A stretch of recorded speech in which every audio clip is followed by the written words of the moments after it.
राधे कृष्ण आप सभी को। पुरुषोत्तम मास महात्म्य अध्याय 15।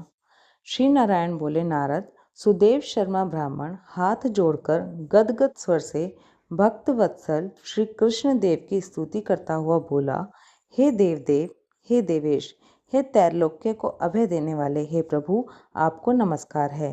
हे सर्वेश्वर, आपको नमस्कार है। मैं आपकी शरण आया हूँ। हे शरणागत वत्सल, मेरी रक्षा करो। हे जगत के समस्त प्राणियों से नमस्कार किए जाने वाले, शरण में आए हुए लोगों के डर का नाश करने वाले, आपको नमस्कार है। आप जय के स्वरूप हो, जय के देने वाले हो, जय के मालिक हो, जय के कारण हो, विश्व के आधार हो, विश्व के रक्षक हो, दिव्य हो, विश्वों के स्थान हो, फलों के बीज हो, फलों के आधार हो, विश्व में स्थित हो, विश्व के कारण हो, फलों के मूल हो और फलों के देने वाले हो, तेज स्वरूप हो, तेज के दाता हो, सब तेजस्वियों में श्रेष्ठ हो, कृष्ण हो, विष्णु हो, वासुदेव हो, दीन वत्सल हो, ऐसे आपको मैं नमस्कार करता हूँ। आपकी स्तुति करने में ब्रह्मादि देवता भी समर्थ नहीं हैं। हे जनार्दन, मैं तो अल्प बुद्धि वाला मंद मनुष्य हूँ, किस तरह स्तुति करने में समर्थ हो सकता हूँ। अत्यंत दुखी दीन अपने भक्त की आप कैसे उपेक्षा करते हो? क्या आज संसार में वो आपकी लोक बंधुता नष्ट हो गई है? सुदेव शर्मा ब्राह्मण इस प्रकार विष्णु भगवान की स्तुति कर हरि के सामने खड़ा हो गया। हरि भगवान उसके वचन सुनकर बोलने लगे कि हे वत्स, तुमने जो तप किया वो बहुत अच्छी तरह से किया। क्या चाहते हो सो मुझसे कहो। तुम्हारे तप से प्रसन्न मैं उस वर को तुम्हारे लिए दूंगा, क्योंकि आज के पहले ऐसा बड़ा भारी कर्म किसी ने भी नहीं किया। सुदेव शर्मा बोले, हे नाथ, यदि आप प्रसन्न हैं तो हे विष्णु, हे पुराण पुरुषोत्तम, कृपा कर आप मेरे लिए सत्पुत्र दीजिए। पुत्र के बिना सूना यह ग्रस्त आश्रम धर्म मुझको प्रिय नहीं लगता। इस प्रकार हरि भगवान सुदेव शर्मा ब्राह्मण के वचन को सुनकर बोले, हे द्विज, पुत्र को छोड़कर बाकी जो न देने के योग्य है उनको भी तुम्हारे लिए दूंगा, क्योंकि ब्रह्मा ने तुम्हारे लिए पुत्र का सुख नहीं लिखा है। मैंने तुम्हारे भला देश में होने वाले समस्त अक्षरों को देखा, उसमें 7 जन्म तक तुमको पुत्र का सुख नहीं है। इस प्रकार वज्र प्रहार के समान निष्ठुर हरि भगवान के वचन को सुनकर जड़ के कट जाने से वृक्ष के समान वह सुदेव शर्मा ब्राह्मण पृथ्वी तल पर गिर गया। पति को गिरे हुए देखकर गौतमी स्त्री अत्यंत दुखी हुई और पुत्र की अभिलाषा से वंचित अपने स्वामी को देखती हुई रोने लगी। कुछ समय बाद धैर्य का आश्रय लेकर गौतमी स्त्री गिरे हुए पति से बोली, हे नाथ, उठिए। क्या मेरे वचन आपको याद नहीं?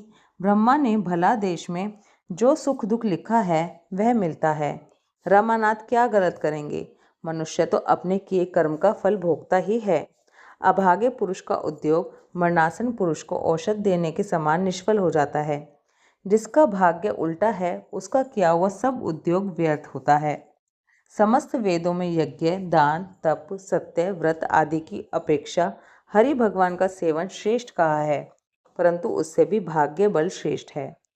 सर्वत्र से विश्वास को हटाकर उठिए और शीघ्र दैव का ही आश्रय लीजिए। इसमें हरि का क्या काम है?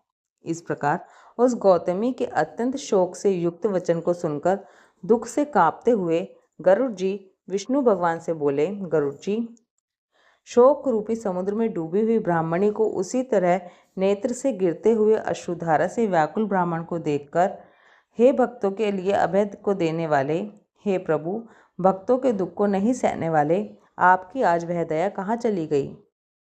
आप वेद और ब्राह्मण की रक्षा करने वाले साक्षात विष्णु हो।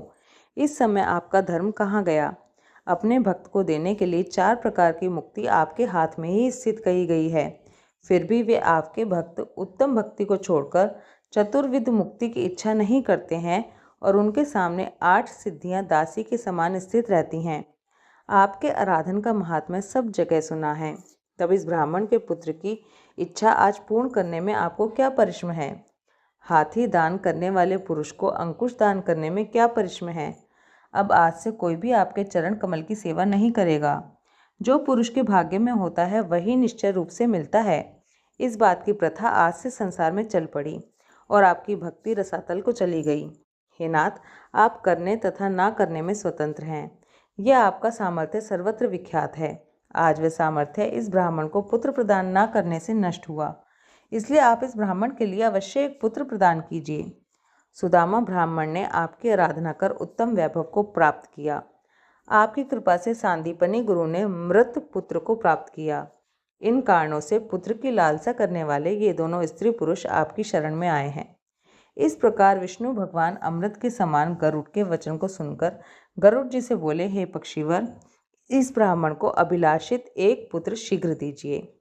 इस प्रकार अपने अनुकूल हरि भगवान के वचन को सुनकर गरुड़ जी ने अत्यंत प्रसन्नचित होकर उस पृथ्वी के देवता दुखित ब्राह्मण के लिए एक अनुरूप सुंदर पुत्र को जल्दी से दे दिया। पुरुषोत्तम मास महात्म्य अध्याय 15 समाप्त। ओम नमो भगवते वासुदेवाय। राधे कृष्णा।